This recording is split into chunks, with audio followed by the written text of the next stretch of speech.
I'm about to show you how to get the hazmat suit in Scum, and relatively easily depending on what gear you've got. You'll see that I've actually managed to get 2 hazmat suits, and in this guide I'm going to show you how to do it and a lot of different tips that you'll need in order to find it. This is located in a C1 bunker that you can see marked here at the end of a minor road in that location. So get a car and head over there, and you'll find it in the mountains in this cold area, so you're going to need some warm clothes if you do have to walk to it. I'd highly recommend a few things, making sure you've got a lot of bandages with you, and also that you take some flares with you because you'll find those very handy. You're also going to need some other things I'm going to show you as we go through this video as well. So you can see the entrance to the bunker here, and there's a gate to get through and various different holes in the fence, but there's also a few mechs. There's one patrolling the main door that we need to access here, but if you run up to this pillar, you can see him without him seeing you, and you can watch his path. He sort of walks around this main entrance bit, he looks off to the right, he comes down and looks towards the front gate, and he looks at the door that you want to get to as well. So watch his path and how he goes, and just study that and see it. So you can see he's currently looking at the door we're trying to get to, then he walks towards us and looks off to the right a little bit, and then he goes up again. Now there's actually 2 mechs, so you don't have to watch out for a second one in a little while as well. Now this is why I said use the flares. If you put a flare in your hand, ignite it, then press G to chuck it. If you throw it close enough to his line of vision, he'll hopefully get distracted by it. This takes a little bit of practice, but if you get lucky you can distract him. Then run in through the broken fence line here, and then I'd recommend using this bush for cover temporarily so you can check his path. Either make sure he's distracted or facing away from you so he doesn't see the next part. You can see he's currently looking at the door that we need to get into where the flashing light is, so we're waiting for him to face the other way. So once he goes the other way, now we can bomb it in here. Now there is another mech down the other end of the road that might also see you, and if they shoot, that's a big problem because they will do a lot of damage. I've got a bulletproof vest on and a pretty good helmet as well, so I can soak up some of that damage, but it is still an issue. This is why you need bandages, because if it goes wrong like that, you've got a problem. Also, as soon as you open the door, there's zombies inside, so you're going to want a suppressed weapon to stop attracting those. You can see I've got a category 4 bleed from just being shot a little bit, so I need to use a bunch of bandages. Now I actually didn't take enough with me, and I had to cover up zombie clothes, turn those into rags in order to recover from these bleeds. So that's a big problem, which is why I'd recommend bandages beforehand. Obviously, there's a lot of danger between here and where we need to get to. There's a lot of zombies to deal with. A suppressor is pretty important. I'd also highly recommend a multi-use screwdriver, which I've only got 4 uses left on. That might have been a mistake. Also, if you can get them, lockpicks or advanced lockpicks and a lot of bobby pins, and a crowbar or face smasher, because we're going to use that to get into some of the lockers. So this is the entrance to the bunker. This is where you come in with the robots outside. What you want to do is follow this path. This is the path to where you need to go to get the hazmat suit. So follow me. Keep this in mind that you'll have to kill all the zombies first though, so it's going to be complicated. We take the first left, then we go left again. You follow it round and you keep following it around. Try and ignore any loot because we've already done that. You'll get to this door, which will be closed by the time you get to it. Ignore the fact that it's just closing right now. Open said door. Watch out for zombies all over the place here. Here, what you want to do is watch out for this generator. That's important. See that generator? We need that generator as a sort of guide as to where we're going, because you'll see there's another door over there, which is identical to the one we've just come through. Take that in mind. Go up this staircase to the right of where you came in. Follow it round. Turn right again. And then you're here at this door where you can see the generator. As you look down on it from there, you'll see it straight on, so that's the view you want. From this spot, open this door here and run down here. Keep in mind you'll see drinks machines there, drinks machines here, and doors on either side. Keep going down, you'll end up in this location here. At this spot you should find this sort of command room, or whatever you want to call this. Go down to the bottom, take a left through this door here, follow this round, you'll find a whole load of zombies in here and a bunch of other rooms. Keep going down till you get to here. On the right hand side you'll see a very familiar room when you've been looting all these other things, because it looks very similar to the other ones in the building. But in the corner of it you can see this radiation cupboard, which is the hazmat cupboard. You need to pick the lock on that in order to get the hazmat suits. We can, however, maybe force the lock. Now, you're going to need a thing that's in good condition. I'm using the face smasher here. A crowbar would also work if it was in very good condition. This is 71% currently. I'm going to try and force the lock on it because I know lockpick on it is very difficult, as I'll show you in a minute. However, doing this does quite a lot of damage to the face smasher. As you can see, it is now at 63%, and I've only done 10% of the lock. So you do need to make sure your face smasher or crowbar is in very good condition. Strength, a higher strength level, helps with this and stops this from happening because it means that you do it quicker, so there's less chance of breaking your tool while you're doing it. You can see how badly I've damaged the face smasher now, and it doesn't even look like I'm going to do this. I'm at 66%, but 17% on the face smasher. It's not looking good. On the upside, doing this does help with your strength, because you can see it's actually got a boost here to my strength while I'm doing it. It's going to break any second now, and it's broken. So now I'm going to have to try picking the lock, probably unsuccessfully. And that was it. I only had one screwdriver. It is possible to do the lockpicking though, as I've shown, so you do need an advanced lockpick, preferably, and a good use screwdriver, and loads of them.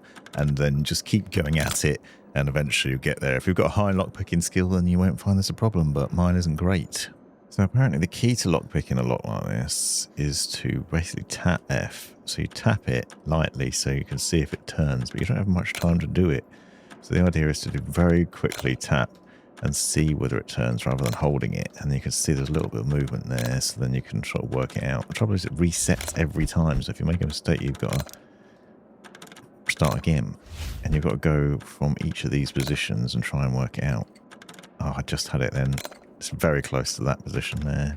So now I'm just going to try with the crowbar, which I don't think will work. I'm hoping this is going to help, even if it doesn't actually do it. So the benefit of breaking into a lock rather than picking it is you're increasing your strength. And also, if it's successful, you increase your thievery. The downside is you're damaging the crowbar doing it, and also going to damage stuff that's inside there. This also does take a long period of time in order to do this, and it makes a lot of noise, so it will attract a lot of zombies. So you have to make sure you clear out of the area of zombies first, kill as many as you possibly can, because you don't want to stop doing this in the middle of doing it. Once you've done it though, you can then get in there and get the hazmat suit and the uranium container out of it, which is great, and so it's finally worth doing. If you're good at lockpicking, this is much quieter, and you can get into there and then get those without damaging them, so you can then get out with those on board. So to get out, obviously we have to retrace our steps, go back to the front door, and if you've got a flare, hopefully you found one inside the building, just repeat the process in reverse. So now we're looking to throw it. I recommend throwing it out to the left to get him to look to the left, because we're going to head out to the right into those bushes and then out there. Now, I'd also suggest grabbing as many bandages from the inside of the base as you can before going out. I've found that trying to get out is also difficult, and it's really easy to get seen by one or the other of the mechs, and then a shot at the bush obviously won't protect you from the gunfire, so if you do get hit, you're going to take a lot of damage, possibly another category 4 bleed. The other downside here is it will also damage your armor. So I found, for example, previously that it basically wrote off my body armor, or at least damaged it so heavily that I was going to have to replace it. And that's obviously an issue as well. And the cost of things of doing this is quite high, because you need a lot of bullets, you need a suppressed weapon, and you need to obviously have a lot of bandages and some flares before you go in. I recommend body armor to protect you from danger, because as you can see, even moving from bush to bush while overweight here, for example, we're loaded up with those 2 hazmat suits and the containers. I took a C4 bleed here, so now I've got to apply a load of bandages and try and heal up. Not ideal, but this is why it's worth searching around inside the bunker to find them, and then eventually, hopefully, you can make it out through the fence line. I have done this several times successfully, so with a bit of practice, it becomes a lot easier to do. So you just got to keep going there with flares and practicing and not getting disheartened, but it does work out eventually. Now, here's some other tricks to maybe try when you're doing this as well. There are other things you can do. So this is another time going in. I took a flare gun with me that I'd happened to find, and a flare cartridge. You can use this to fire more accurately. If you go up the hill, you can see from above where the path of the mech is, and then fire the flare into his zone and see if that helps. I do find that you have to get the flares really close to their vision in order for it to distract them. So it didn't work for me in this instance because it had gone in the wrong place. The other thing I tried is putting batteries in a radio, turning the radio on and throwing that nearby. This was a little bit hit and miss, but again, I think it went a bit too far. So watch out for that. You kind of have to practice on the mechs and work out where things need to go in order to distract them. The flares seem to be the most successful, but you do have to get them close. But you can see from this instance, I have managed to distract him with this blue flare and then snuck in behind him while doing this. Obviously, you have to watch out for that other one that's a bit further down, though.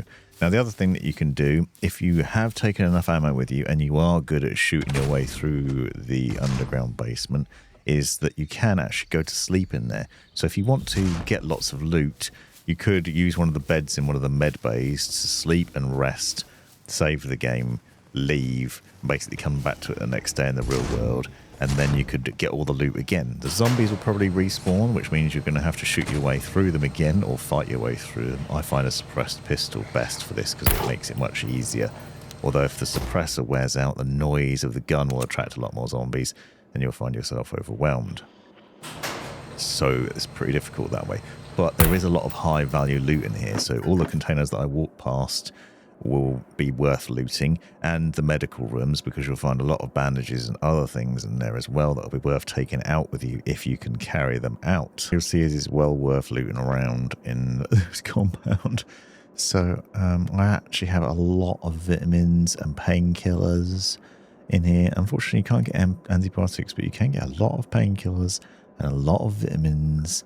And as you can see, I'm filling up my pockets with all the pots and blisters. If you know anything about the game and traders, you'll know that these sell for quite a lot of money and can be handed in for quests, so it's worth grabbing those. The reason I mentioned the lack of antibiotics and how that's a problem is if you do get overwhelmed, obviously you're going to take a lot of damage from the zombies, which can then lead to infections.